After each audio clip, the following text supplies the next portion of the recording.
তোমাদের সাথে যখন প্রথম অধ্যায়ের কিছু ছবি ভাগ করে নিয়েছিলাম, তোমরা কিছুজন আমাকে মেসেজ করেছিলে আমি ইন্টেরিয়রটা কোথা দিয়ে করিয়েছিলাম।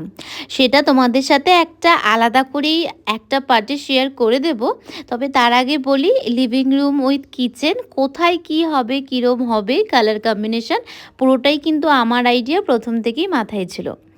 এবার বলি, এই যে কর্নারটা দেখছো, এই কর্নারটা কিন্তু ওনারা বারবার আমাকে বলেছিলেন যে প্ল্যাঙ্ক থাকবে।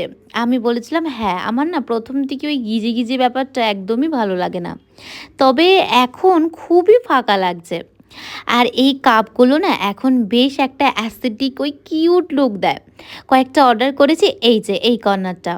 আসলে অপোজিটটা আমি ব্রেকফাস্ট কাউন্টার রেখেছিলাম, প্রথম থেকেই মাথায় ছিল।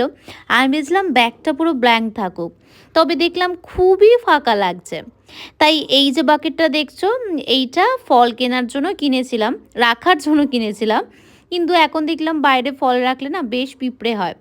ভাবলাম আমার কাছে যে কিউট কিউট কাপগুলো আছে সেইগুলো যতটা ধরে এর মধ্যে রেখে আমি নিজে একটা কফি কর্নার বা ওই বলতে পারো চা কর্নার করার চেষ্টা করি। আসলে এইটুকু কাজের জন্য তো ওনারা এখন করবেন না, যখন ঘরের কিছু কাজ করাবো তখন ইচ্ছে আছে এটার একটা কোনো লুক, মানে কফি কর্নার বা অ্যাসথেটিক লুক দেওয়ার খুব ইচ্ছে। আসলে আমার কাছে ছোট্ট ছোট্ট যা জিনিস ছিল সেটা দিয়েই এখন একটা কর্নার একটু করার চেষ্টা করলাম। তোমাদের কেমন লাগলো? যদি ভালো লাগে একবার জানিও তো। আমার মোটামুটি চলে যাওয়ার মতো ভালোই লাগছে। তাহলে চলো আজ আসি, কাল দেখা হবে। বা